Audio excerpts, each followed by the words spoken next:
안녕하세요.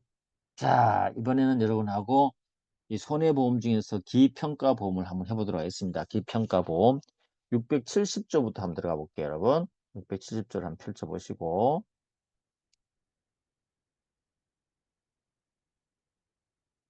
670조는 기평가보험이라고 그랬어요. 근데 언제 기평가보험은 우리가 이제 미리 보험계약 체결할 때 보험 가액을 얼마냐를 설정하고 평가하고 난 다음에 보험계약 체결하는 것을 기평가보험.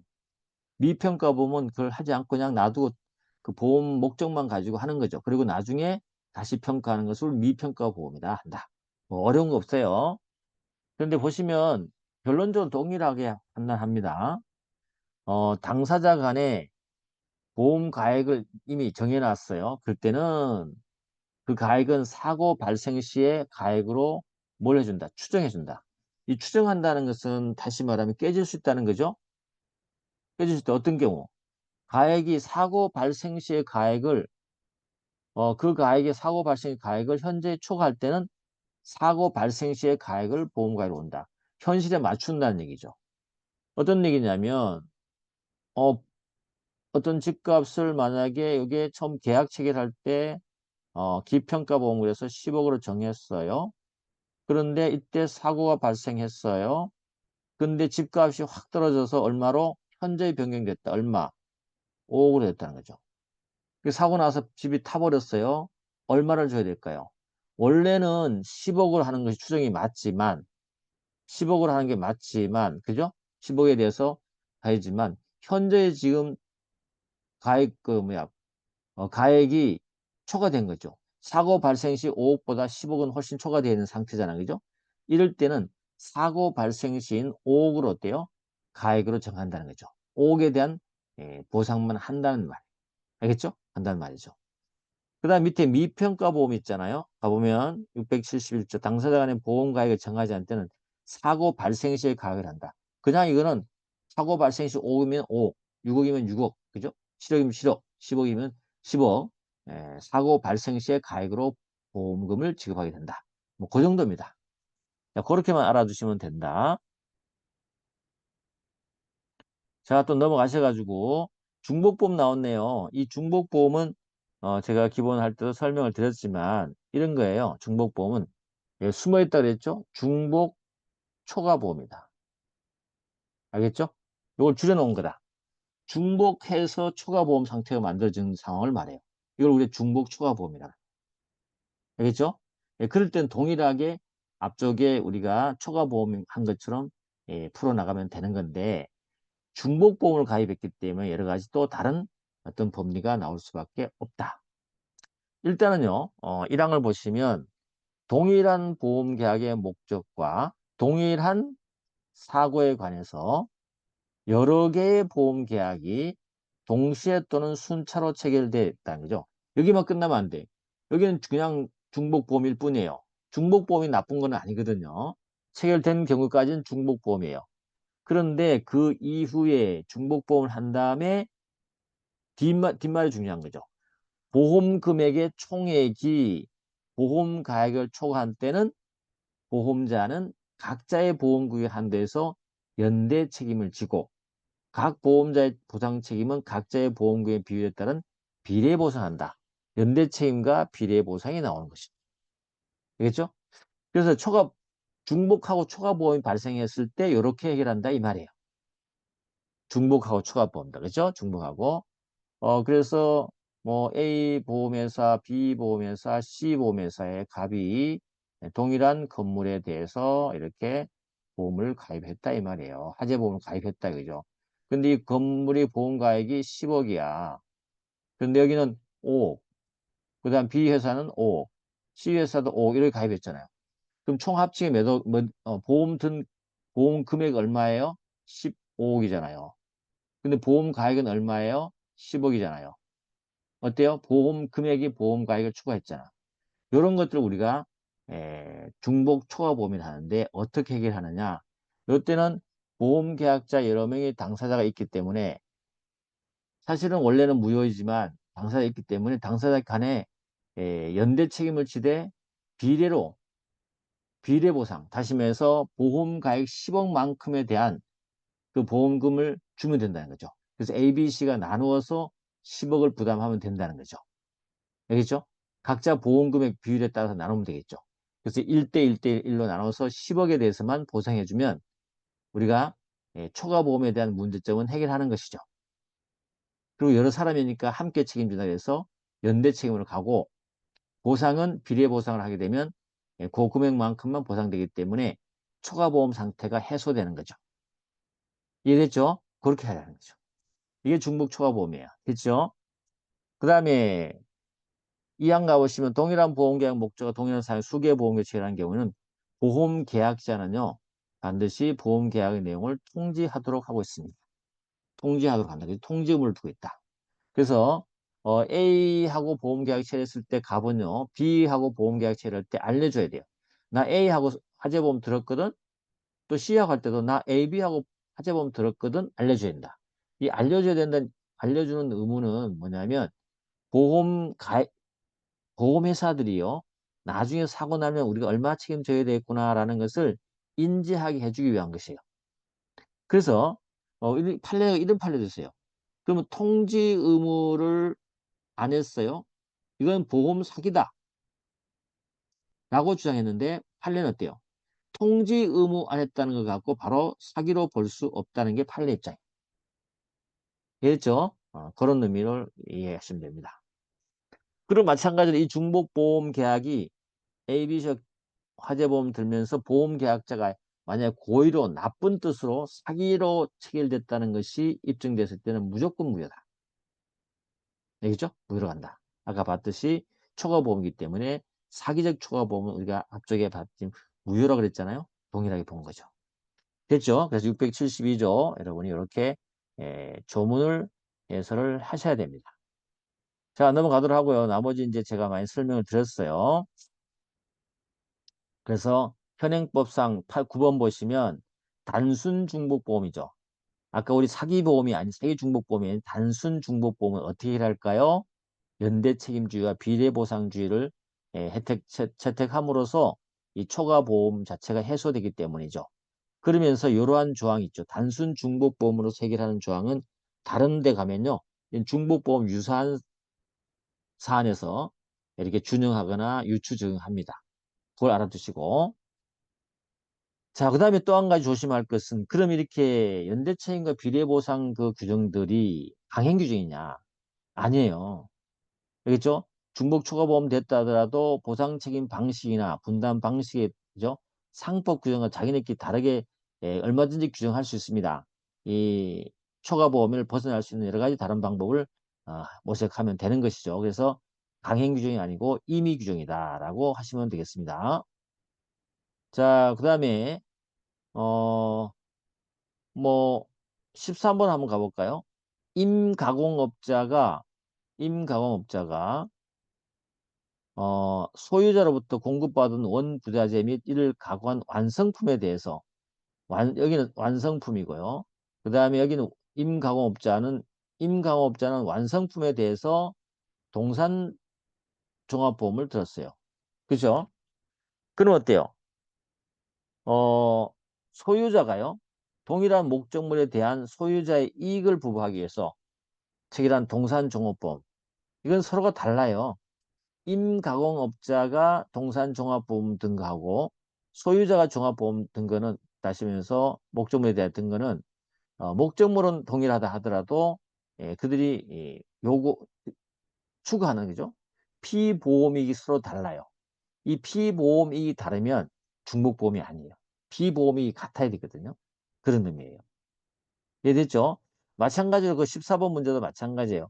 건물 임차인이 임차 건물이 화재 날까 해서 화재 가입한 거고 건물의 소유자가 화재 가입 동일한 건물이지만 가입했을 때 둘 간에 뭐예요? 화재가 났을 때 얻을 수 있는 피보험이익은 각각 원하는 게 좀 다르죠? 그러니까 이건 피보험이 달라요. 요거는 중복보험이 아니에요. 알겠죠? 그렇게 여러분이 이해해 주시면 되겠습니다. 자, 됐고요. 넘어가겠습니다. 어, 이제 요 중복보험을 이제 다른데 이제 확대하는 그런 이게 판례가 나오기 시작했거든요. 23년도 판례인데 이거 중요하겠죠. 하나의 사고에 관해서 여러 개의 무보험 자동차를 뒀던 거죠. 한 사람이 무보험 자동차에 대해서 여러 개의 보험금을 받기 위해서 여러 회사에 대해서 무보험 자동차 상해보험 특약을 체결했어요. 그 보험금의 총액이 사실은 총액이 피보험자 입은 손해액보다 훨씬 넘어서는 거예요. 이게 이익이 너무 많이 났다는 거죠. 이때 우리가 상법 672조 1항의 중복보험을 준용할 수 있냐. 그죠? 준용해서 마찬가지로 비례보상이라든지 아니면 연대책임과 비례보상을 해서 해결할 거냐라고 물어봤는데 판례가 그렇다. 알겠죠? 비율에 따르고 연대책임 관계로 해서 해소하면 된다. 중복보험과 동일한 법리를 정했다. 라고 알아주시면 됩니다. 그죠? 뭐 그 정도 알아주시면 됩니다. 확대 적용하고 있다. 유사한데. 그 다음에 또 한 가지는, 그렇게 확대도 했지만, 그 다음에 그러면 이 중복보험이 어디까지 중복보험이냐. 그래서 중복보험이 어디까지냐. 이런 부분이 있거든요. 이럴 때 처음부터 끝까지 다 중복돼야 되느냐. 아니다. 이 부분 중복되지 않고 이 부분 중복되지 않잖아요, 지금. 근데 이 중복되는 부분이 겹치는 부분 있잖아요. 공통 부분. 그래서 중복이 어느 정도 돼야 되냐. 전부가 중복돼야 되느냐. 일부만 중복돼야 되느냐가 문제 되는데 우리 판례는 이렇게 한다. 어떻게 돼요? 두 개의 책임보험계약 체결했을 때 중복보험을 볼 때는요. 상당 부분 중복되면 돼요. 그래서 보험사고 내용이나 범위가 전부는 아니다 하더라도 상당 부분 중복되고 발생한 사고가 중복 또는 중복되는 피보험에 관련된 보험사고에 해당된다면 이와 같은 두 개의 책임보험계약에 가입한 것은 피보험자, 피보험이 그 보험사고 및 보험기관이 중복되는 범위 내에서 중복보험에 해당된다는 게 우리 판례 입장이다. 그죠? 그런 걸 여러분이 좀 알아주시면 되겠습니다. 이런 것들이 이제 우리 중복보험에서 파생되는 것들이고 조문들이 좀 판례 하니까 굉장히 중요해요. 나온다면 이런 것이 나온다는 거죠. 자, 그 다음에 이제 우리 거기 19번 문제를 가보시면 그 학교 배상 책임 공제 계약의 피공제자인 중학생이 갑이 축구 동아리 활동을 위해서 학교 밖 축구장으로 이동하던 중에서 인도를 지나가던 피해자 을을 제대로 보지 못하고 사고 발생했다는 그 사건이 있었잖아요. 을이 뒤로 넘어지면서 중증 뇌손상을 입고 치료 중 사망했어요. 그러니까 이제 가해자는 갑이고 그 다음에 피해자는 을인 거죠. 을 상태입니다. 그러면 중학생인 그 가해자의 에, 가해자가 보상해주는 뭐 책임보험이 있거나 또 있을 것이고 그 다음에 공제중앙이나 뭐 있겠죠. 그 다음에 을이 또 받아야 되는 부분도 있을 겁니다. 그걸 생각하셔야 돼요. 갑과 을만 생각하면 되지 않고 갑을 대신해서 을에게 보상해주는 주체를 찾아내야 되는 거죠. 그죠? 이랬을 때 을이 됐고요. 학교 안전공제중앙회가요. 학교 배상 책임 공제에 따라서 피해자 을에게 공제금을 지급했어요. 을에게 지급했단 말이죠. 누가? 안전공제가 대신 지급했어요. 그 다음에 가해자인 피공제자 갑의 책임보험자. 그러니까는 여기에 대해서 누가 줬냐면 학교 안전공제회가 대신해서 누구한테 을에게 이렇게 갚았다, 보상을 했다, 배상을 했단 말이죠. 그랬을 때 갑의 책임보험자가 또 있을 거아요 보험을 들었다는 말이죠. 보험 들었죠. 책임보험자가 있더라는 거죠. 그렇죠? 이렇게 했을 때 보험자가 있다는 거죠. 이럴 때 가해전 피공제 갑이 책임보험자에게 보험금, 피해자 보험금 직접 청구권을 대위 행사할 수 있느냐. 갑의 책임보험자에게 피해자의 보험금 직접 청구권을 대위 행사할 수 있냐, 이죠. 이 문제였거든요. 근데 이게 직접 청구권을 대위 행사할 수 없다는 게 우리 판례 입장이었어요. 이게 이제 시험에 나왔던 거죠. 한번 가보겠습니다. 청구할 수 있느냐? 우리 조문을 한번 읽어보면, 판례를 읽어보면 이렇습니다. 644조 규정된 공제로서 상법의 보험편 규정이 준용된다고 보인다. 준용되는 거죠. 준용된다는 거죠. 그래서 준용 규정 때문에 시험에 나온 거예요. 우리가 공제라든지 이런 게 다 준용된다 그랬잖아. 그죠?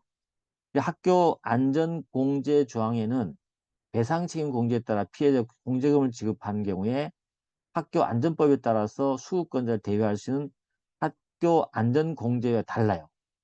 체계가 다르다는 거죠. 다르고 가해자인 피공제 책임보험자에게 피해자의 보험금 직접 청구 대위 항사할 수 없다고 봤어요.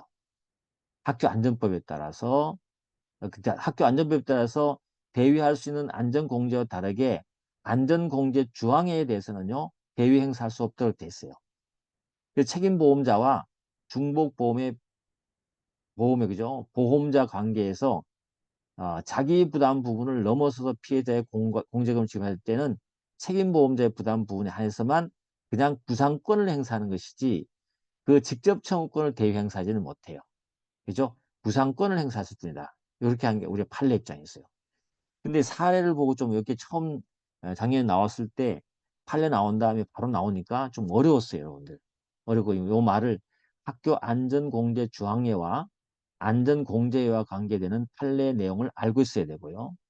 대위 행사할 수 없고 구상권만 행사할 수 있다는 내용을 알고 있었다는 걸 물어봤는데 그걸 여러분 숙지 못한 학생들은 어려웠어요. 알겠죠? 그리고 여기서 두 가지 문제가 된다. 일단은 보험법 통칙 부분은요. 이렇게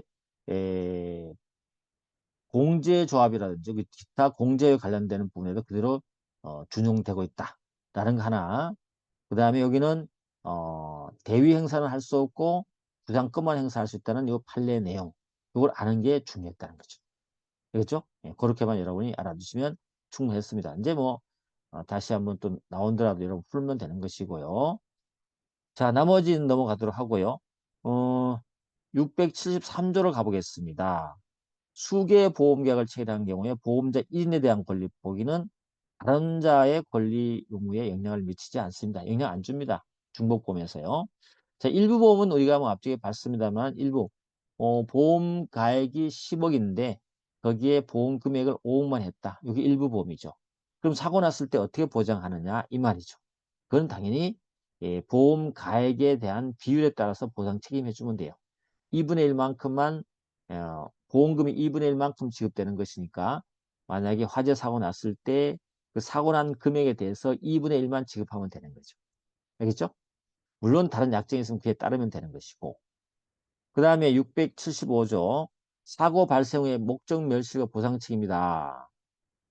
보험자가 부담할 보험 목적에 대해서 보험자가 부담할 손해가 생긴 경우에 그 목적이 보험자가 부담하지 아니한 보험사고 발생으로 멸실될 때도 보험자는 이미 생긴 손해를 보상할 책임을 면치 못한다. 별거 아니에요.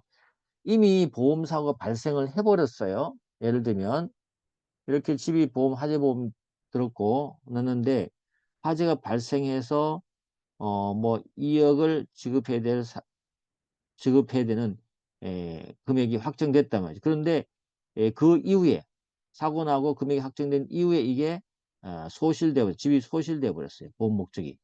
그렇다 하더라도 이미 발생한 2억에 대해서는 어떻게 한다? 보상해 줘야 된다. 이 말이거든요. 자, 그 다음에 손해액 산정 기준이다. 이랑만 보시면 돼요. 보험자가 보상할 손해액은 그 손해가 발생한 때와 곳에 의해서 산정하는 거 맞습니다. 손해 발생한 시기와 장소의 금액이 얼마냐에 따라서 산정하면 되는데 다른 약정이 있으면 그에 따르면 되는 거고요. 그래서 뭐냐면 약정이 있으면 가능하기 때문에 신품 가액에 의해 손해를 산정할 수 있습니다. 발생한 때에 발생한 곳의 가액이 아니고요.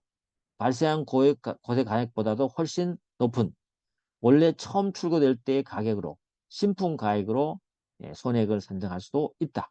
이건 약정에 따라서 얼마든지 손해액은 다르게 정할 수 있다. 이렇게 알아두시면 되겠습니다. 됐죠? 자, 넘어갈게요. 자, 보험료 체납과 보상액의 공제다. 뭐 크게 문제 안 되고 보험자의 면책 사유 특히 이거는 뭐 손해보험에서만 있는 면책 사유가 되는 거죠. 우리 이제 인보험이 안 되는 거죠. 손해보험, 그래서 손해보험 통칙에 나와 있는 거예요. 손해보험은 재산에 대한 우리가 보장을 받는 거기 때문에 그 재산 상태가 기간이 지남으로써 감가상각이라든지 자연소모 등에서 손해 금액이 감소될 수 있잖아요. 예, 그럴 때는 그 감소된 부분에 대해서는 보험회사가 책임지지 않습니다. 이게 바로 보험자의 감소된 부분에 대한 면책 사유예요. 그죠? 그래서 면책. 이건 손해보험에 있다는 것만 알아두시면 되고요. 자, 우리 손해보험에서는 또 하나 문제가 되는 것이 보험 목적물을 양도할 수 있느냐. 양도할 수 있죠. 양도하라. 양도 문제 나올 수밖에 없다. 그죠? 그럴 때 목적물을 양도할 때 나타나는 것이 뭐냐. 보험 목적을 양도했을 때 나타나는 게 이겁니다. 그 전에 양도하기 전에 뭐가 가입되어 있을까요?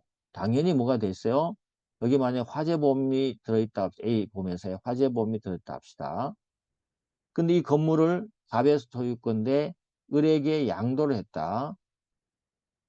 그럼 어때요? 여기서 화재보험 들었던 이게 그대로 넘어가냐 안 되냐 문제인 거죠. 그럼 을은 어때요? 또 새롭게 이것에 대해서 화재보험을 들어야 되겠죠. 근데 그 들기 전 상태에서 여러 가지 문제가 발생할 수 있어요. 을 양도받은 다음에 이게 만약에 안 넘어온다고 생각을 한다면 새로 가입했는데 가입 기간 동안에 또 기간이 필요하겠죠. 깜빡하고 늦게 가입할 수 있겠죠. 그럼 이 건물이 화재가 났을 때는 보상이 안 되는 거죠. 그죠? 이럴 때 문제가 생길 수 있죠. 그래서 우리 법은요. 이렇게 보험 목적이 양도되면요. 여기에 양수의 보험계약서 권리 의무를 승계한 것으로 우리가 추정해 줍니다. 알겠죠? 추정입니다. 을이 새로 가입되는 그 상황을 해소하고요. 간극을 해소하고 그 다음에 갑이 그동안에 가입했던 화재보험에 보험료 냈던 등등 있죠. 이러한 것들에 대해서 보존받기 위해서 그죠? 이렇게 해서 추정해줬다. 그 말입니다. 그래서 보험 목적을 양도한 때는요. 양수인은 계약상의 권리 의무를 승계한 것을 어떻게 한다? 추정한다. 보험 목적 양도인 또는 양수인은 보험자에 대해서 어떻게 한다? 지체 없이 그 사실을 통지해 줘야 돼요. 보험자에 대해서 그 대신에 이 물건을 갑에서 을에서 넘겨줍니다라고 보험회사에 알려줘야 되죠. 그래야 보험회사가 알 거 아니야. 그렇죠?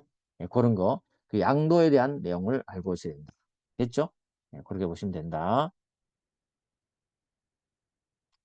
자, 넘어가시고 손해방지 의무다. 보험계약자 피보험자는 손해방지와 경감을 위해서 노력해야 되겠죠.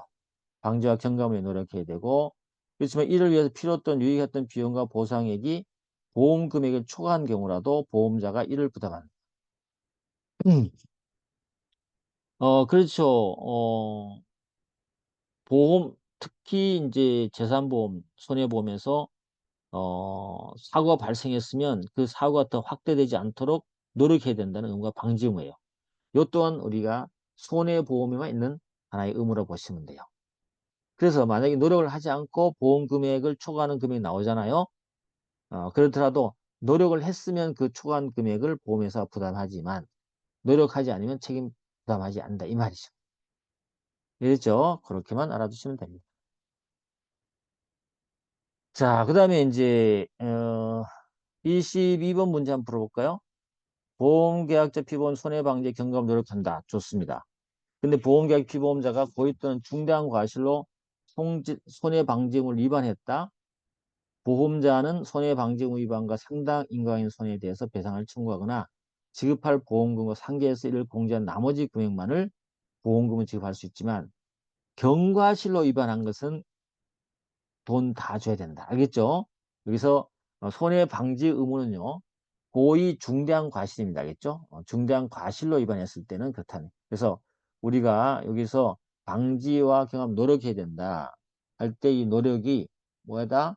고의 중대한 과실로 위반하면 된다, 안 된다? 안 된다. 근데 경과실로 위반한 경우는 그 초과된 부분도 지급한다. 이해됐죠? 네, 그렇게 여러분이 이해하시면 되겠습니다. 자, 680조도 됐고, 681조 보험 목적한 대위. 그렇죠. 손해보험에 이제 중요한 것이 초과보험, 중복보험, 그리고 보험 목적에 대한 대위. 이게 제일 중요한 주제가 되는 것이죠.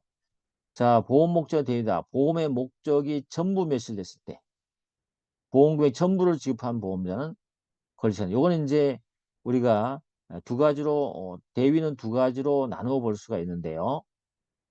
첫 번째 여기 681조는 우리가 잔존물 대위라고 해요. 들어보셨죠? 잔존물 대위라고 그래요. 요거는 뭐라고 하냐면 청구권 대위라고 해요. 알겠죠? 달라요. 그래서 보험 목적물이에요. 목적물. 목적물에 대한 대위예요. 만약에 화재가 났고 집이 다 타버렸는데 그 석축 같은 거 이런 게 남아있다 그러면 보험금을 전부 그래서 요 요건이요. 전부가 멸실돼야 되고요. 보험 금액도 전부를 지급했어야 돼요. 그러면 그 남아있는 부분 있죠. 남아있는 부분은 보험회사가 가져가는 거죠. 알겠죠? 이걸 잔존물 대위라 그래요. 물론 이제 일부 보험을 들었을 때는 그 보험회사가 취득하는 보험 금액에 따라서 비율에 따라서 이렇게 정하면 되겠죠. 그다음 청구권 대위다. 이 청구권 대위는 그림을 생각해 보면 이런 거죠. 어, 갑하고 A하고 보험을 들었는데 상해보험을 들었다. 예를 들면 상해보험, 손해보험, 손해보험 들었죠. 만약에 어떤 손해보험 들었다. 뭐 화재보험도 괜찮아요. 예를 하나 생각하면 되니까 B가 화재를 발생시켰다. B 책임으로 화재가 발생했어요. 그렇죠? 이랬을 때는 B는 손해배상을 해야 되겠죠. 그죠? 갑은 뭐에? 보험금을 지급해야 되겠죠. 그럼 둘 다 받게 되면 A는 초과이익을 얻게 되는 거죠. 이걸 우리가 방지하기 위한 겁니다. 그래서 만약에 갑이 보험회사가 보험금을 지급하게 되면 얘가 지급해야 되는 요거 있죠. 요 부분을 보험회사가 대신해서 대위행사에서 가져간다는 이 말이죠. 이걸 우리가 제3자 보험 대위라 그래요. 됐죠? 손해가 제3자 행위로 인해서 발생한 경우에 보험금을 지급한 보험자는 그 지급한 금액의 한도에서 제3자에 대한 보험 계약자나 피보험자의 권리를 취득한다. 그렇죠? 다만 보험자가 보상할 보험금의 일부를 지급한 경우는 피보험자의 권리를 침해하지 않은 범위 내에서 권리를 행사할 수 있다. 됐죠? 그리고 보험계약자나 피보험자의 권리가 생계를 같이 하는 가족이 만약에 보험사고를 냈다. 그때는 보험자는 대위 못해요. 못하는데 손해가 가족의 고의로 인한 경우는 대위 행사합니다. 알겠죠? 대위 행사입니다. 고의일 때만 특히 생계를 가져가는 가족과 관련됐을 때는 고의에 대한 가족에 대해서만 그죠? 대위권 행사한다. 이 정도 조문을 알아두시면 될 것 같아요. 자, 이렇게 해서 넘어가면 될 것 같고요. 나머지 보시면 되고 문제 26번 가보시면 682조에 따르면 손해가 제3자 행위로서 발생했다. 보험금을 지급한 보험자는 지급한 금액의 한도에서 제3자에 대한 보험 계약자, 피보험자의 권리를 취득한다. 그렇죠? 근데 여기서 제3자 행위란 뭐냐? 피보험 이익에 대해서 손해를 일으키는 행위를 뜻하는 것으로 고의 또는 과실의 행위에 대한 의미한다? 그건 아니죠. 그 제3자 행위는요, 그 손해를 일으키는 모든 것을 말하는 거지, 고의 과실로만 발생한 것은 원하지 않아요. 손해가 발생했다 그러면 당연히 그죠? 피보험자가 손해배상 청구할 수 있기 때문에 고의 과실로 발생한 것만 얘기하는 건 아니에요. 아시겠죠? 됐고요. 그 다음에, 어, 27번 한번 가볼까요?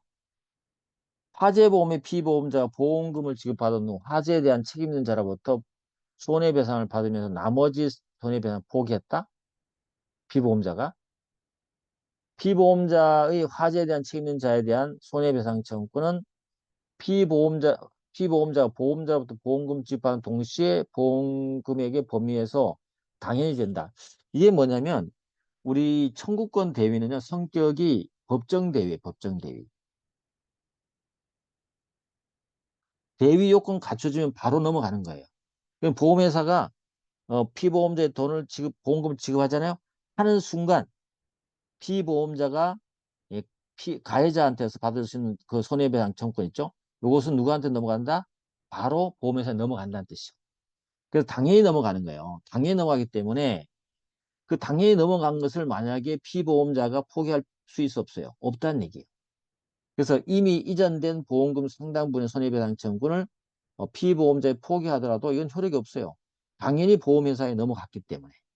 그러면 보험회사는 이로 인해서 손해를 입은 것도 없겠죠. 그죠? 없다고 보시는 거죠. 잘 읽어주셔야 된다. 그죠? 그런 내용이었다. 됐고요. 자, 넘어가 보겠습니다. 그 다음에 30번도 하나의 보험사고로 목적물과 보험 목적물이 아닌 재산이 한꺼번에 손해가 발생했어요. 그러면 보험자 대위 행사할 때 보험 목적물이 아닌 재산에 손해 난 것도 그럼 대위 행사할 수 없어요? 없는 거지. 보험 목적에 대해서만 보험금을 지급했기 때문에 그 보험 목적물이 한정해서는 어때요? 보험자 대위의 권리를 결정해야 되는 거죠. 30번은 그런 내용입니다. 그죠? 됐고요. 자, 34번. 682조의 보험자 대위에서 보험자가 취득하는 권리는 당해 사고 발생 자체로 인한 피보험자가 제3자에 대한 가능 불법인 손해배상 청구권이나 채무불이한 손해배상 청구권에 한정된다. 34번 맞습니다. 보험자 대위에서 보험회사가 취득하는 권리는 그 사고 발생 자체로 발생한 것밖에 없어요. 그죠? 그렇지만 그 내용은 불법행위든 채무불이든 상관없어요. 알겠죠? 할 수 있다는 것이고. 그 다음에 35번 가보시면 어 682조 제3자에 대한 보험자 대위 규정은 타인을 위한 손해보험 계약에도 적용되고요. 타인을 위한 손해보험 계약 보험 계약자 있잖아요. 이 보험 계약자도 여기에 제3자의 범위 보험 대위의 당사자가 될 수 있냐 이거죠. 상대방이 될 수 있냐 된다는 겁니다. 제외되는 거 아니라니까 된다는 얘기입니다. 알겠죠? 그래서 원래는 보험 계약자는 여기에 제3자에 포함되지 않아요. 근데 타인을 위한 손해보험 계약에서 그때는 대위의 대상이 될 수가 있어요. 예를 들면 타인을 위한 손해보험 대표적인 게 운송보험이라 합시다. 갑이라고 있고 보험회사, 운송인이야. 그 다음에 병, 고객이에요. 그쵸? 이거단 말이죠. 그랬을 때 이 운송보험을 들기 때문에 만약에 이 물건이 파손됐다. 그런 병이 이렇게 청구를 할 수 있다. 보험금을. 그죠? 그랬을 때 운송업자는 뭐예요? 고객을 위한 보험, 타인을 보험해서 보험 계약자란 말이죠. 그죠? 이럴 때 보험회사가 돈을 지급하고 난 다음에 어 받아야 될 돈 있죠? 이 돈을 지급하고 대위를 행사하는데 이 을이죠. 보험 계약자가 이 물건을 파손하는 가해자들하는 거죠. 가해자. 그러니까는 운송업자가 원래 이렇게 손해배상을 해야 되는 부분이 있었어요. 이럴 때 보험회사가 고객의 돈을 지급하고 이렇게 보험 계약자인 이 손해배상 청구권에 대해서 손해배상할 것에 대해서 대위 행사할 수 있느냐? 할 수 있다 이 말이죠. 알겠죠? 할 수 있다. 그래서 타인을 위한 손해보험 계약에서의 보험 계약자 여기 제3자 범위에서 포함된다라고 알아두시면 된다. 그죠? 그렇게 하면 되겠습니다. 자, 넘어가도록 하고요. 36번 한번 보고 가겠습니다. 보험자가 보험약관에 정해진 중요한 내용에 대해서 면책 약관이겠죠. 면책 약관에 대한 설명 의무를 깜빡해버렸는데 보험회사가. 그러면 깜빡하면 어떻게 설명 의무를 위반하게 되면 그 약관은 면책 약관인데 자기네들 이제 면책될 수 있는 건데 그 면책 약관을 계약의 내용을 주장할 수 없어요. 보험회사가 못한 거죠. 그러니까 있죠. 보험금을 지급하게 된 거죠. 이런 상황에서 그럼 보험회사 어쨌거나 보험회사는 보험금을 지급했기 때문에 이런 경우도 대위를 행사할 수 있냐 문제가 됐거든요. 대위권 행사할 수 있냐. 한데 우리 판례는 어차피 이렇게 해서 약관을 설명하지 않았기 때문에 보험금을 지급한 상황이기 때문에 지급할 책임이 있기 때문에 그때는 보험자는 보험 대위를 행사할 수 있다는 게 판례 입장이에요. 설령 있죠. 자기가 잘못되어 설명을 안 해서 면책을 주장하지 못하고 보험금을 지급했다 하더라도 보험자 대위를 할 수 있냐 없냐 할 수 있다. 됐습니까? 그게 중요한 판례에 나왔던 내용입니다. 자, 이렇게 해서 마무리 짓고 뒤쪽에 강론 손해보험 강론을 가보겠는데요. 이 강론 부분은 중요한 것만 조금만 간단하게 보시면 되기 때문에 빠르게 넘어가겠습니다. 화재보험대 책임 보시면 될 것 같고 이러면 보세요. 소방등 있고요. 자, 686조를 보시면 집합된 물건 있죠. 이 집합된 물건을 일괄해서 보험 목적을 할 수 있냐? 할 수 있습니다. 할 수 있어요. 한때는 예를 들면 피보험자의 가족과 사용인의 물건도 보험의 목적으로 포함된 걸로 본다. 다시 말해 그 보험은 가족 또는 사용인을 위해서 체결된 걸 본다. 다시 말해 아버지가 예를 들면 집안에 대한 물건에 대해서 화재보험을 들었다. 아버지 것만 보험의 대상이냐? 아니라는 거죠. 온 가족 모두 다 든 걸로 우리 법은 어때요? 간주해버린다. 설마 아버지가 자기 것만 딱 화재보험 들겠냐 그죠? 물론 그런 아버지도 있을 수 있겠지만 안 된다는 거죠. 그렇게 안 하고 나쁜 아버지를 우리가 그죠? 방지하기 위해서 다 든 걸로 봐준다. 그죠? 그 다음에 집합보험의 목적이다. 여기 이제 창고 같은 데 들었던 물건을 우리가 681조 7조를 생각해 볼 수 있는데 집합된 물건이 일괄해서 보험 목적이 됐다. 이걸 우리 총괄보험이라 합니다만은 목적에 속한 물건이 보험기한 중에 수시로 교체될 수 있잖아요. 창고에 있는 것도 그렇고 뭐 편의점에 있는 물건들도 마찬가지잖아요. 그죠? 그 보험이 들었다 하더라도 누가 사가버리면 그 장소에서 나가버리잖아요. 그죠? 예, 그랬을 때 그 나간 물건이 사고 났다? 나간 물건에 대해서 보험금 청구할 수 있냐? 안 된다는 거죠. 보험사고 발생 시에 현존한 물건에 대해서만 포함된 것으로 본다. 뭐그 정도 됐고요. 운송보험도 크게 문제 안 됩니다. 단지 689점 하나 두신다면 운송보험에서는 그 보험 가액 있죠. 보험 가액을 어떤 기준으로 하냐. 다시 말해 운송할 때는 그 사고 난 장소가 특정되지 않을 수 있기 때문에 미리 정하는 거죠. 그걸 우리가 정액이라 합니다. 그죠? 그래서 발송한 때와 보세 가액과 도착지까지의 운임 기타 비용을 보험 가액으로 본다. 발송한 때까지 여기 봅니다. 그렇죠? 운송보험에서는 발송한 때, 도착지가 아니에요. 발송한 때 곳의 가액과 도착지 운임까지 합친 것을 운송보험의 보험 가액으로 본다. 물론 도착으로 인해서 얻을 이익 있잖아요. 요거는 약정이 있을 때만 한다. 그죠? 그렇게 말하시면 됩니다. 나머지는 여러분 보시도록 하고요. 해상보험도 그렇게 시험에 잘 안 나옵니다. 넘어갈게요. 쭉 가시고. 그 다음에 해상보험 안 보셔도 됩니다. 지금 안 보셔도 되고. 그 다음에 책임보험 있잖아요. 책임보험이 이제 중요해요, 또. 책임보험이 중요한데, 이 책임보험은 또, 다음 시간에 하도록 하겠습니다. 수고했습니다.